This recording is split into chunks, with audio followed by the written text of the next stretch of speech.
Hello friends, welcome back to this session. इस session के अंदर हम टेराफॉर्म ट्यूटोरियल पूरा देखने जाएंगे। टेराफॉर्म क्या है, टेराफॉर्म कैसे काम करता है, टेराफॉर्म के क्या कोर कंपोनेंट है, वो सारा हम इस सेशन के अंदर देखने जाएंगे। सो स्टार्ट करते हैं कि सेशन का मेन एजेंडा क्या है, उसके अंदर क्या क्या की कंपोनेंट हम कवर करने जा रहे हैं। सो एजेंडा के अंदर हम पहले ही देखेंगे कि टेराफॉर्म क्या है, टेराफॉर्म का स्ट्रक्चर क्या है, टेराफॉर्म क्या टूल है और वो क्या करता है। दूसरा क्या है कि हम उसके अलावा ये देखेंगे कि टेराफॉर्म कि जो यूज केसेस है, मतलब कौन कौन से यूज केसेस के अंदर टेराफॉर्म काम करता है। मतलब मेरे जो इंफ्रास्ट्रक्चर एज अ प्रोविजनिंग हम यूज करें तो टेराफॉर्म कहाँ पर कैसे हेल्प करता है वो समझेंगे। उसके अलावा हम ये समझेंगे कि टेराफॉर्म जो अभी एग्जिस्टिंग जो दूसरे टूल है जैसे कि अनसिबल है, सैप पपेट है, तो उसके सामने उसका डिफरेंस देखेंगे। मतलब टेराफॉर्म के सामने ये सब टूल का डिफरेंस क्या है, मतलब टेराफॉर्म का इतना इंपॉर्टेंस क्यों ज्यादा है, तो वो भी समझेंगे। इसके साथ हम ये देखेंगे कि टेराफॉर्म कैसे काम करता है, मतलब इसका internal structure, way of work क्या है टेराफॉर्म का, तो वो ये डिटेल के अंदर समझेंगे कि टेराफॉर्म का वे ऑफ वर्क मतलब कैसे काम करता है, टेराफॉर्म का इंजन क्या है। एंड उसके अलावा मैं भी देखेंगे कि टेराफॉर्म के जो बेसिक्स कमांड है, तो ये कमांड कैसे काम करते हैं, कौन कौन से बेसिक कमांड है, ये सारा हम ये पूरे सेशन के अंदर देखने जाएंगे। सो स्टार्ट करते हैं। सो एक चीज हम क्लियर कर दे कि आप ये ट्यूटोरियल से क्या एक्सपेक्ट करोगे, क्योंकि ये पूरा ट्यूटोरियल हम टेराफॉर्म पे फोकस करेंगे और टेराफॉर्म के साथ डिटेल में क्या क्या देखेंगे। सो ये ट्यूटोरियल के सामने आप ये एक्सपेक्ट कर सकते हो कि आपको प्रॉपर टेराफॉर्म की डिटेल नॉलेज मिलेगी। दूसरा क्या है कि हर टेराफॉर्म के फीचर से वो सारे फीचर का इंफॉर्मेशन मिलेगा कि कौन से फीचर्स कैसे काम करते हैं एंड टेराफॉर्म को यूज कैसे करेंगे, मतलब क्लाउड के साथ उसको यूज कैसे करें, उसके एडब्ल्यूएस के कंपोनेंट कैसे क्रिएट करें, एडब्ल्यूएस की रिसोर्स कैसे क्रिएट करें, ये समझेंगे। एंड डेवऑप्स की पूरी टेक्निक यहाँ पे हम समझेंगे, मतलब इंफ्रास्ट्रक्चर एज ए कोड जो मतलब पूरा लिखना है, तो यहाँ पे वो इंपॉर्टेंट कि मतलब उसको कैसे यूज करेंगे। तो ये पूरे सेशन के अंदर आप ये चीज एक्सपेक्ट कर सकते हैं। सो फीडबैक सेक्शन में देखें तो मेरा रिक्वेस्ट है कि आप प्लीज़ फीडबैक प्रॉपर प्रोवाइड कीजिए, जिससे कि हमको पता चले कि वीडियो के अंदर क्या इंप्रूव करना है, आपके क्या एक्सपेक्टेशन है। अगर आपको कोई इश्यू है, कोई प्रॉब्लम है, तो आप कमेंट में डाल सकते हो, क्योंकि हम वो रीड करके आपको उसका सॉल्यूशन दे सके। अगर आपको प्रेजेंटेशन कॉपी चाहिए तो भी हम आपको शेयर कर सकते हैं। सो ये है अपना बेसिक स्टार्ट। नाउ अभी समझते हैं कि टेराफॉर्म क्या है। तो अपना जो बेसिक स्टार्ट हो करते हैं यहाँ पे, तो व्हाट इज टेराफॉर्म, अपना फर्स्ट क्वेश्चन है। सो टेराफॉर्म क्या है, तो टेराफॉर्म एक टूल है जो बेसिकली हैसिकॉप ने क्रिएट किया हुआ है। हैसिकॉप कंपनी है जो मतलब ओपन सोर्स टेराफॉर्म टूल बनाया है। ये टूल का जो मेन यूज क्या है, तो टूल का जो मेन यूज है इंफ्रास्ट्रक्चर एज ए कोड, मतलब कोड लिखना है। मतलब कोड लिखना मतलब कि अगर आपको वर्चुअल मशीन बनाना है, तो वर्चुअल मशीन नॉर्मली हम कैसे बनाते थे, मैं कोई कंसोल पे लॉगिंग करता हूँ, वहाँ पे मैं वीएमवेयर बनाता हूँ, वीएमवेयर पे मैं लॉन्च करता हूँ मेरा मशीन है, उसके बाद पूरा कॉन्फ़िगरेशन करते। तो ये सारा क्लिक पे हम प्ले करते हैं। सेम चीज क्लाउड पे भी होता है। क्लाउड पे मुझे वर्चुअल मशीन बनाए, एडब्ल्यूएस पे मुझे EC2 इंस्टेंस लॉन्च करना है, तो वहां पे भी सेम प्रोसीजर है कि हम कंसोल पे लॉगिंग करते हैं, कंसोल पे जाके हम EC2 इंस्टेंस को क्रिएट करते हैं, उसके दूसरे पैरामीटर पास करते हैं एंड वो सारा प्रोसीजर से हम अपने को वर्चुअल मशीन बनाते हैं। तो उसके बाद हम वर्चुअल मशीन को एक्सेस करके अपना एप्लीकेशन डिप्लॉय करते हैं। यहाँ पे टेराफॉर्म भी सेम कंसेप्ट करता है, बट वो चीज आपको मैन्युअली नहीं करना, वो आपको कोड बेस करना है, मतलब आपको कोड लिखना है। सो कोड लिखने से फायदा क्या होता है तो हम डिटेल में देखेंगे। बट यहाँ पे टेराफॉर्म क्या है, तो टेराफॉर्म टूल है जो बेसिकली हेल्प करता है इंफ्रास्ट्रक्चर एज ए कोड, मतलब कोड लिखने में हेल्प करता है। तो वो कोड क्या काम करता है, तो इंफ्रास्ट्रक्चर क्रिएट करता है। तो नेक्स्ट पॉइंट है ऑटोमेशन का, मतलब आपका इंफ्रास्ट्रक्चर को ऑटोमेशन में कन्वर्ट करता है। मतलब आपको रन टाइम कितना भी ज्यादा इंफ्रास्ट्रक्चर चाहिए, पूरा आप ऑटोमेशन बेस कर सकते हो, मतलब रैंडमली चाहिए, डायनेमिकली चाहिए, जो भी आपको रिक्वायरमेंट है, तो ये सारा इंफॉर्मेशन और आपका ऑटोमेशन एक साथ मिला के आपका बेस्ड रिक्वायरमेंट यहाँ पे सेटिस्फेक्शन करता है ये टूल। दूसरा क्या है, जैसे मैंने बोला ये टूल ओपन सोर्स है, हैसिकॉप ने बनाया, तो आप इसमें कंट्रीब्यूट भी कर सकते हो। और ये टूल है, यहाँ पे डिक्लेरेटिव लैंग्वेज यूज होता है। डिक्लेरेटिव लैंग्वेज मतलब कि यहाँ पे आपको डिक्लेयर करना है, मतलब क्या रिसोर्स आपको क्रिएट करना है। यहाँ पे आपको कैसे करना है उसको नहीं बताना, आपको जस्ट कोड इंफॉर्मेशन देने की मुझे ये रिसोर्स क्रिएट करना है और उसके बेसिक पैरामीटर पास करने। सो ये रिसोर्स प्रोवाइड करने के बाद यहाँ पे आप क्रिएट कर सकते हो। तो डिक्लेरेटिव हम पूरा कोड बेस देखेंगे कि कोड स्ट्रक्चर में कैसे, मतलब उसको इंस्ट्रक्शन देते हैं, मतलब रिसोर्स क्रिएट करने के लिए डिक्लेरेटिव फॉर्मेट क्या है, तो वो अपने कोड बेस के एग्जांपल में देखेंगे। नेक्स्ट है maintain infrastructure change history using the version control system like a Git, मतलब जैसे कि हम कोड बेस मेंटेन करते हैं गिट में, सेम चीज टेराफॉर्म का कोड भी हम गिट में मैनेज कर सकते हैं। तो यहाँ पे गिट मतलब क्या है कि वर्जन कंट्रोल सिस्टम है, तो इसका बेनिफिट्स रहता है कि गिट के साथ जो बेनिफिट्स मिलते हैं सारे बेनिफिट्स यहाँ पे मिलेंगे। मतलब उसकी हिस्ट्री मैनेज कर सकते हो, कौन सा बंदा क्या लिख रहा है, कौन सा कोड कर रहा है, उसकी PR में क्या डिफरेंस है, अगर कोई कोड में कोई प्रॉब्लम है तो आप पूरा ट्रैक कर सकते हो। सारे बेनिफिट्स वर्जन कंट्रोल सिस्टम के यहाँ पे कोड बेस में मिलेंगे। सो नेक्स्ट पॉइंट है मतलब इंफ्रास्ट्रक्चर प्रोविजनिंग। तो इंफ्रास्ट्रक्चर प्रोविजनिंग क्या है? तो प्रोविजनिंग मतलब क्या है कि हम एक प्रोविजन कर रहे हैं इंफ्रास्ट्रक्चर के लिए, मतलब मुझे मेरा एप्लीकेशन डिप्लॉय करना है, उसके लिए क्या क्या इन्फॉर्मेशन चाहिए, क्या क्या रिसोर्स चाहिए, क्या हार्डवेयर चाहिए, ये सारा इन्फॉर्मेशन, ये हार्डवेयर सब रेडी करके रखना पड़ता है और मेरा एप्लीकेशन डिप्लॉय करते हैं। सेम चीज़ यहाँ पे हम वो एग्जाम्पल के साथ समझते हैं। तो फॉर एग्जाम्पल मेरे पास एक वेबसाइट है जो वेब बेस्ड एप्लीकेशन है, उसको मुझे डिप्लॉय करनी है। तो डिप्लॉय करने के लिए क्या मतलब अपने को इन्फॉर्मेशन है, तो इसको बेज इंफ्रास्ट्रक्चर बोलते हैं। मतलब इसको डिप्लॉय करने के लिए ये एप्लीकेशन को बेज इंफ्रास्ट्रक्चर क्या क्रिएट करेंगे, तो बेज इंफ्रास्ट्रक्चर के अंदर अपने को बेसिकली चाहिए क्या है, तो अपने को कुछ सर्वर्स चाहिए मतलब एप्लीकेशन डिप्लॉय करने के लिए। तो फॉर एग्जांपल हम सर्वर का एग्जांपल लेते थे, यहाँ पे मैं EC2 इंस्टेंस लेता हूँ जो मतलब AWS क्लाउड पे हम डिप्लॉय कर रहे हैं, एंड ऐसे मल्टीपल सर्वर्स भी हो सकते हैं। और मेरी एप्लीकेशन प्रोबेबली डॉकर बेस भी हो सकती है, एप्लीकेशन के साथ कुछ डेटाबेस सर्वर है, कुछ कैशिंग सर्वर है, वो भी यहाँ पे डिप्लॉयमेंट में आएंगे। तो मतलब ये एप्लीकेशन डिप्लॉय करने के लिए मुझे मल्टीपल रिसोर्सेज चाहिए, जैसे कि सर्वर्स चाहिए, डॉकर बेस एप्लीकेशन है तो डॉकर चाहिए, कैशिंग सर्वर है तो कैशिंग सर्वर चाहिए, डेटाबेस सर्वर है तो डेटाबेस सर्वर चाहिए। तो ये सारी इंफॉर्मेशन इंफ्रास्ट्रक्चर प्रोविजनिंग के अंदर डिक्लेयर करते हैं। तो बेसिकली ये चीज आप देखो तो दो पार्ट में डिवाइड होती है। मतलब जैसे कि आप बेस इंफॉर्मेशन मतलब बेस नेटवर्क है, बेस VPC क्रिएट करते हैं। उसके अलावा हम क्या करते हैं कि एप्लीकेशन के लिए मुझे जो इंफॉर्मेशन चाहिए, जैसे ECS मुझे सर्विस क्रिएट करनी है तो EC2 इंस्टेंस क्रिएट करना है। ECS मतलब यहाँ पे डॉकर कंटेनर के लिए बोला गया था। ECS मतलब इलास्टिक कंटेनर सर्विस जो AWS प्रोवाइड करता है, तो उसको रेडी करना है, तो EC2 इंस्टेंस के लिए मुझे रेडी करना। उसके अलावा जैसे हम क्या बोलेंगे तो मतलब यहाँ पे स्टेप्स के अंदर डिटेल में जाएंगे तो जैसे मतलब एप्लीकेशन रेडी हो गई, तो अभी मतलब डॉकर, तो मतलब डॉकर मुझे एनवायरनमेंट खड़ा करना पड़ेगा। डॉकर के बेस पे मेरा डॉकर एप्लीकेशन डिप्लॉय करना है, डॉकर इंस्टॉलेशन करेंगे। उसके बाद आप देखो तो उसकी जो परमिशन सेटअप डिफाइनेशन करेंगे, मतलब जैसे परमिशन सेटअप मतलब कि मुझे कोई यूजर बनाना है, यूजर को कोई रोल परमिशन देनी है तो वो डिफाइन मतलब सिक्योरिटी पोर्शन ऑफ आप टेक केयर करेंगे। उसके बाद आप देखो तो यहाँ पे नेक्स्ट स्टेप में ये रहेगा कि आप सिक्योरिटी कॉन्फ़िगरेशन रहता है, जैसे कि सिक्योरिटी ग्रुप है, ACL कॉन्फ़िगरेशन है, किसको एक्सेस देना है, किसको एक्सेस नहीं देना है, उसका SSH एक्सेस कैसे हैंडल करें, तो ये सारी इंफॉर्मेशन सिक्योरिटी कॉन्फ़िगरेशन के अंदर रहती है। एंड नेक्स्ट मतलब ये चीज बेसिकली दो चीज में डिवाइड होती है, एक है इंफ्रास्ट्रक्चर प्रिपेयर एंड दूसरा है डिप्लॉय एप्लीकेशन। मतलब ये सारी चीजें मतलब मेरा एप्लीकेशन डिप्लॉय मुझे जब करना है तो इसमें बेसिक जैसे मेरा टू टाइप है। तो एक है इंफ्रास्ट्रक्चर प्रिपेयर। तो इंफ्रास्ट्रक्चर प्रिपेयर में हमने देखा कि सर्वर्स को रेडी करना है, सर्वर का अंदर का इंफ्रास्ट्रक्चर रेडी करना है, एप्लीकेशन का इंफ्रास्ट्रक्चर रेडी करना है, एप्लीकेशन का डिपेंडेंसी रेडी करनी है, उसके बाद अपना मेन एप्लीकेशन डिप्लॉय होता है। मतलब infrastructure preparation that's infrastructure provisioning and application deployment. तो ये दो मतलब बेसिकली इंफ्रास्ट्रक्चर प्रोविजनिंग के पार्ट है। तो प्रोविजनिंग ऑफ इंफ्रास्ट्रक्चर जैसे हमने समझा, एंड मतलब उसके अंदर हमने बोला कि VPC क्रिएट करना है, मतलब base VPC, spinning of the servers मतलब जो सर्वर्स रेडी करने, फायरवॉल सिक्योरिटी ग्रुप हैंडलिंग करना है, एंड इंस्टॉलेशन ऑफ डॉकर, मतलब ये सारा प्रोविजनिंग इंफ्रास्ट्रक्चर है। उसके बाद हमारा एक्चुअल एप्लीकेशन डिप्लॉय होगा, क्योंकि ये सारी चीज डिपेंडेंट है एप्लीकेशन के लिए। सो ये चीज सब हमने देखा कि प्रोविजनिंग मतलब टेराफॉर्म का मेन काम था कि प्रोविजनिंग ऑफ आपका इंफ्रास्ट्रक्चर करना। अभी हम ये समझते हैं कि टेराफॉर्म का डिफरेंस मतलब दूसरे टूल के साथ टेराफॉर्म का मेन डिफरेंस क्या है, टेराफॉर्म इतना पॉपुलर क्यों है, पहले तो ये समझते हैं। तो टेराफॉर्म का समझे तो ये बेसिकली इंफ्रास्ट्रक्चर प्रोविजनिंग टूल है, जहाँ पे टेराफॉर्म का यूज केस क्या था, इंफ्रास्ट्रक्चर क्रिएट करने के लिए यूज होता है। तो यहाँ पे इसको बोलते हैं infrastructure as a code tool, and Terraform can automate any cloud provider. मतलब ये टेराफॉर्म सारे क्लाउड प्रोवाइडर को सपोर्ट करता है, ऑलमोस्ट सारे क्लाउड। इसमें मतलब ऑल पॉपुलर आ गए, जैसे AWS है, Azure है, GCP है, डिजिटल ओशन है, बहुत सारे ऐसे मतलब क्लाउड प्रोवाइडर जो AWS यहाँ पे सपोर्ट करता है। अगर आप अपोजिट साइड देखें तो जहाँ पे एनसिबल है, सैप है, पपेट है, मतलब इन लोगों का मतलब इस टूल का क्या फोकस है, तो इनका फोकस है automation of infrastructure, installation and configuration of software. मतलब मुझे कोई एप्लीकेशन इंस्टॉल करनी है, एप्लीकेशन के अंदर कॉन्फ़िगरेशन करने, मतलब अपाचे एप्लीकेशन करनी है, अपाचे एप्लीकेशन के अंदर सब कॉन्फ़िगरेशन करने, तो ये सारी चीजें हम यहाँ पे अंसिबल से मतलब जो मेन फोकस है, मतलब maintain system in compliance in certain mode. मतलब आपके सिस्टम को कोई स्पेसिफिक कंप्लायंस मोड के लिए यहाँ पे हैंडल करता है। डिप्लॉयमेंट ऑफ एप्लीकेशन के लिए हैंडल होता है, मतलब यहाँ पे मुझे मेरा एप्लीकेशन डिप्लॉयमेंट करना है।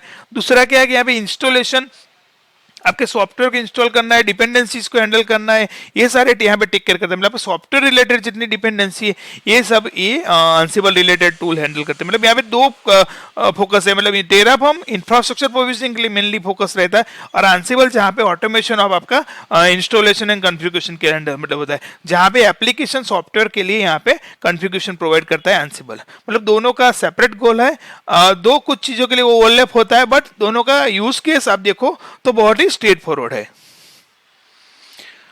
अपने सेम चैनल पे बहुत सारे ऐसे ट्यूटोरियल्स अवेलेबल है, जैसे डॉकर है, बिटबकेट है, सोनार क्यूब है, जेफ्रॉग है, जेंकिंस है, एंसिबल है, स्प्लंक है, टेराफॉर्म, ये सारे टूल्स का ट्यूटोरियल अपने चैनल पे अवेलेबल है। अमेजन की साइट देखो तो सारे ऑलमोस्ट सारी सर्विसेज के हमने ट्यूटोरियल्स क्रिएट किए, तो प्लीज़ आप लाइक सब्सक्राइब कीजिए ये सारे टूल्स देखने के लिए। नेक्स्ट में चलते हैं, टेराफॉर्म के यूज केसेस क्या है। तो टेराफॉर्म के यूज केसेस के अंदर समझे तो बेसिकली इंफ्रास्ट्रक्चर क्रिएट करने के लिए होता है, तो इंफ्रास्ट्रक्चर को अपडेट करने के लिए दो बेस अपने यूज केस है टेराफॉर्म के। तो मेरा जो इंफ्रास्ट्रक्चर क्रिएट करना है, जो प्रोविजनिंग कर रहा है, और वो इंफ्रास्ट्रक्चर को कोई स्पेसिफिक केस के अंदर अपडेट करना है। दूसरा मेन उसका यूज केस है जो मतलब रेप्लिकेशन स्टेजिंग, मतलब जो स्ट्रेटजी, मतलब रेप्लिकेशन मतलब क्या कि मतलब मेरे को जैसे AWS के अंदर रीजन वाइज डिप्लॉयमेंट रहता है, जैसे मतलब US ईस्ट 1 के अंदर जो मतलब सेम डिप्लॉयमेंट किया मुझे वो यूरोप में भी करना है, तो मतलब रेप्लिकेशन मतलब उसके लिए सेपरेट सारे मेहनत नहीं करनी, तो सेम कोड बेस में यूज कर सकता हूँ रेप्लिकेशन करने के लिए। एंड दूसरा है कि स्टेजिंग मतलब क्या है। स्टेजिंग के अंदर हम देखें तो जैसे मुझे डेव स्टेज पे मुझे डिप्लॉय करना है, मतलब डेवलपमेंट एनवायरनमेंट में बनाना है, फिर QA के लिए सेपरेट एनवायरनमेंट बनाना है, एंड प्रोडक्ट के लिए मुझे सेपरेट एनवायरनमेंट बनाना है। तो ये सारा स्टेजिंग भी मुझे इजी कर देता है, मतलब सबके लिए मुझे सेपरेट कोड नहीं लिखना, ये सारा मुझे सिंगल कोड के लिए हिसाब से कर देंगे। तो मतलब क्या, कैसे हैंडल करते हैं वो, फिर कोड के अंदर जो लॉजिकल पार्ट है वहां पे हम काम करते हैं। पर यहाँ पे टेराफॉर्म ये सारी चीज़ों को इजी कर देता है, जो चीज़ें मल्टीपल टाइम्स बहुत टाइम कंज्यूम करता था, मतलब अगर मैन्युअल अगर सेम चीज़ें करे तो बहुत सारा टाइम जाता था। दूसरा क्या है कि टाइम जाने के बाद भी कंसिस्टेंसी नहीं मिलती, अगर स्मॉल ह्यूमन एरर भी हो गया तो फिर वो प्रोडक्शन में कस्टमर को भी इश्यू करता है। यहाँ पे सेम कोड बेस मतलब सेम चीज़ें सेम एनवायरनमेंट हर जगह पे मिलेगा, जहाँ पे कंसिस्टेंसी रहती है, डेवलपर को भी सेम चीज़ मिलेगा, QA को भी सेम चीज़ मिलेगा, एंड कस्टमर को भी सेम चीज़। तो यहाँ पे QA के लिए फायदा रहता है कि सारी चीज प्रॉपर एनवायरनमेंट में टेस्टेड है, मतलब ऐसा चीज नहीं रहेगा कि कुछ नया आया है। एंड सेम चीज अगर मुझे रेप्लिकेट करना है, जैसे हमने बोला कि US ईस्ट 1 के अंदर मुझे डेव रखना है, QA को मतलब थोड़ा अलग रीजन रखना है, एंड प्रोड के लिए अलग रीजन रखना है, तो यहाँ पे मतलब वो भी मैं कर सकता हूँ, मतलब मल्टीपल रीजन में यहाँ पे ऐड कर सकता हूँ। तो यहाँ पे रेप्लिकेशन और स्टेजिंग जो इसका जो मेन चीज है यहाँ पे बहुत हेल्प करता है टेराफॉर्म। दूसरा क्या है कि टेराफॉर्म कैसे हेल्प करता है, मतलब टेराफॉर्म के बेनिफिट्स क्या है। तो फर्स्ट है कि इसका राइटिंग जो है, मतलब कोड लिखना है बहुत ही इजी है। इजी मतलब कि उसके जो वे है, मतलब हैसीकॉप का जो लैंग्वेज है बहुत ही इजी है, मतलब anybody can easily right and understand, मतलब वो समझ सकता है। दूसरा क्या, मॉडिफिकेशन आप बहुत ही इजीली कर सकते हो, मतलब मुझे कोई रिसोर्स चेंज करना है, उसका कुछ इंफॉर्मेशन चेंज करना है, या तो कोई पैरामीटर चेंज करना है तो भी कर सकते हो। जैसे हमने बोला रेप्लिकेट टू मल्टीपल एनवायरमेंट, मतलब एक कोड बेस बनाया, मतलब एक जगह पे अपने पूरा एनवायरनमेंट बनाया, वो उसको रेप्लिकेट दूसरे एनवायरनमेंट में करना है तो बहुत ही ईजी, मतलब वो चीज़ आप बहुत ही फास्टली कर सकते हो यहाँ पे टेराफॉर्म से।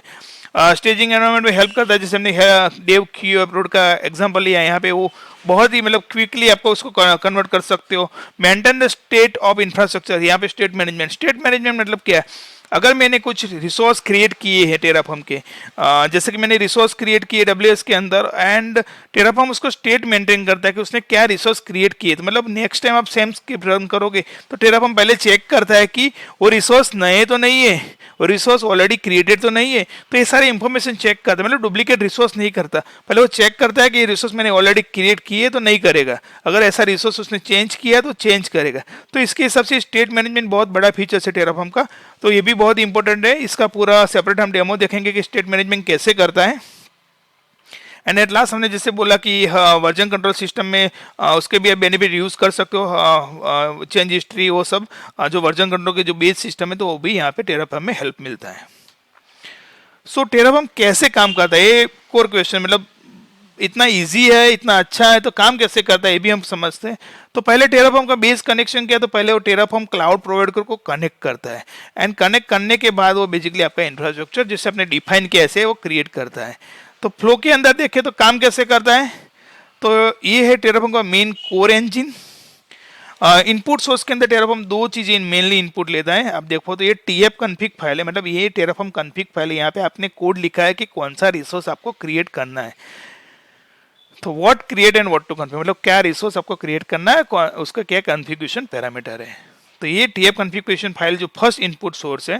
दूसरा इनपुट सोर्स है स्टेट फाइल है। तो स्टेट फाइल क्या करता है, तो स्टेट फाइल जो करंट स्टेट को मैनेज करता है, मतलब आपका करंट स्टेट मतलब ये रिसोर्स इधर क्रिएट किया हुआ है कि नहीं किया हुआ, स्टेट की टेराफॉर्म इंटरनली मेंटेन करता है। तो ये बेस इंफॉर्मेशन है जो मतलब हेल्प करता है टेराफॉर्म को मतलब स्टेट मैनेज के लिए।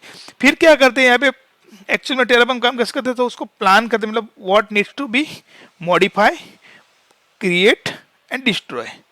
तो ये जो स्टेट है, जो स्टेट एंड डिजायर स्टेट, मतलब टीएफ कॉन्फ़िगरेशन क्या है, तो यहाँ पे टीएफ कॉन्फ़िगरेशन में क्या करना है, जैसे हमने बोला कि कौन से रिसोर्स क्रिएट करने, कौन से रिसोर्स कॉन्फ़िगर करने, तो वो एक डिजायर स्टेट है, मतलब इतना करना है। करंट स्टेट क्या है कि करंट स्टेट टेराफॉर्म ने क्या करंट क्रिएट किया हुआ है वो इंफॉर्मेशन रखता है, तो यहाँ पे वो मेंटेन करता है, मतलब क्या डिजायर स्टेट है और क्या करंट स्टेट है, इन दोनों में डिफरेंस लेता है, उसके बाद वो डिसीजन लेता है कि क्या क्रिएट करना है, क्या मॉडिफाई करना है, क्या डिस्ट्रॉय करना है। मतलब प्लान के अंदर ये चीज टेराफॉर्म प्लान करती है, what needs to be create, modify और डिस्ट्रॉय। टेराफॉर्म मल्टीपल प्रोवाइडर्स को सपोर्ट करता है। एक एग्जांपल यहाँ पे दिया है, अगर आपको डिटेल टेराफॉर्म के सपोर्टेड क्लाउड प्रोवाइडर देखने हैं तो यहाँ पे आप लिंक पे जा सकते हो। यहाँ पे क्लाउड प्रोवाइडर मतलब ऑन प्रीमाइसेस प्रोवाइडर भी यहाँ पे कुछ ऐसे जो सपोर्ट करते हैं, तो यहाँ पे ये आप देख सकते हो कि ऑलमोस्ट सारे प्रोवाइडर सपोर्ट करते हैं। एंड यहाँ पे एग्जांपल दिया है कि अगर AWS को क्लाउड प्रोवाइडर यूज करना है तो कैसे करेंगे, आप देख सकते हो प्रोवाइडर के अंदर आप AWS एंड AWS के प्रोवाइडर रिलेटेड आपको पैरामीटर पास करने, तो ये बेसिकली प्रोवाइडर की इंफॉर्मेशन है। अभी देखें तो टेराफॉर्म की जो कॉन्फ़िगरेशन फाइल देखें तो कैसी कॉन्फ़िगरेशन फाइल रहती है, तो ये देखते हैं यहाँ पे एक सैंपल टेराफॉर्म कॉन्फ़िगरेशन फाइल दिखी हुई है। तो यहाँ पे देखो तो इनपुट सोर्सेस मतलब कॉन्फ़िग फाइल है एंड प्रोवाइडर के अंदर AWS, Azure और GCP लिखा है, तो मतलब यहाँ पे कोई भी आप यूज कर सकते हो आपके बेस रिक्वायरमेंट के हिसाब से। एंड ये कॉन्फ़िगरेशन फाइल है, तो यहाँ पे एग्जांपल में प्रोवाइडर के अंदर हमने AWS लिया है, नीचे एग्जांपल के अंदर AWS का कौन सा रिसोर्स क्रिएट करना है। तो प्रोवाइडर के अंदर AWS का जो उसके सब पैरामीटर है, मतलब कौन से रीजन में क्रिएट करना है, उसका कौन सा वर्जन है।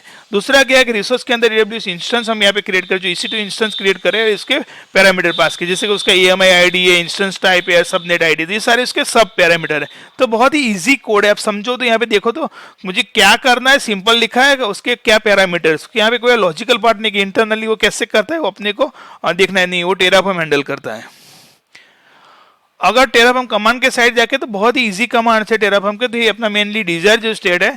और कमांड में देखें तो टेराफॉर्म रिफ्रेश कमांड जो फर्स्ट है, जो क्वेरी मतलब इंफ्रास्ट्रक्चर में क्वेरी करता है, मतलब करंट स्टेट को गेट करने के लिए, मतलब करंट स्टेट क्या है। उसके बाद टेराफॉर्म प्लान कमांड है, टेराफॉर्म अप्लाई कमांड है एंड टेराफॉर्म डिस्ट्रॉय कमांड है। टेराफॉर्म प्लान कमांड क्या करता है, तो एग्जीक्यूशन प्लान को चेक करता है कि मतलब क्या रिसोर्स क्रिएट करने वाले, और स्टेट चेक करता है कि भाई डिजायर स्टेट और करंट स्टेट में क्या डिफरेंस है। एंड अप्लाई क्या करता है कि तो अप्लाई एग्जीक्यूशन करता है, एक्चुअल रिसोर्स क्रिएट करता है। प्लान रिसोर्स क्रिएट नहीं करता, खाली आपको डिफरेंस देता है कि क्या रिसोर्स क्रिएट करने वाले हैं, क्या रिसोर्स डिस्ट्रॉय करने वाले, क्या रिसोर्स चेंज करने वाले। अप्लाई एक्चुअल में आपने जो प्लान बनाया उसको एग्जीक्यूट करता है। तो एग्जीक्यूट मतलब क्या, कोई रिसोर्स क्रिएट करता है लाइव के अंदर। डिस्ट्रॉय क्या करता है, आपने जो टेराफॉर्म से जो रिसोर्स क्रिएट किए वो यहाँ पे टेराफॉर्म डिस्ट्रॉय कमांड उसको डिस्ट्रॉय करता है, मतलब डिलीट करता है। जो टेराफॉर्म ने रिसोर्स नहीं क्रिएट किए उसको डिलीट नहीं करता, ओनली टेराफॉर्म ने जो रिसोर्स क्रिएट किए वो स्टेट फाइल के अंदर जो इंफॉर्मेशन है वही रिसोर्स यहाँ पे टेराफॉर्म डिस्ट्रॉय करता है। सो ये बेसिकली जो इन्फॉर्मेशन हमने दी कि ये टेराफॉर्म क्या है, टेराफॉर्म कैसे काम करता है, उसके इंजन क्या है, टेराफॉर्म यूज केसेस क्या है, उसके कमांड क्या है, ये सारा पूरा हमने पूरे सेशन के अंदर कवर किया है। जो नेक्स्ट मतलब ये पूरा टोटल यहाँ पे स्टार्ट होता है, उसके अंदर हम डिटेल में देखेंगे कि उसके क्या क्या फीचर्स है, उसके रिसोर्स कैसे क्रिएट करते हैं, हम लाइव डेमो भी देखेंगे। तो ये पूरा सेशन ये कंटिन्यू यहाँ से करते हैं, इसके बाद कंटिन्यूसली आपको डिफरेंट ट्यूटोरियल्स के वीडियोस मिलेंगे। And please keep continue learning. Terraform के यहाँ पे आपको बेस्ट इंफॉर्मेशन हम प्रोवाइड करने का ट्राई करेंगे। थैंक्स।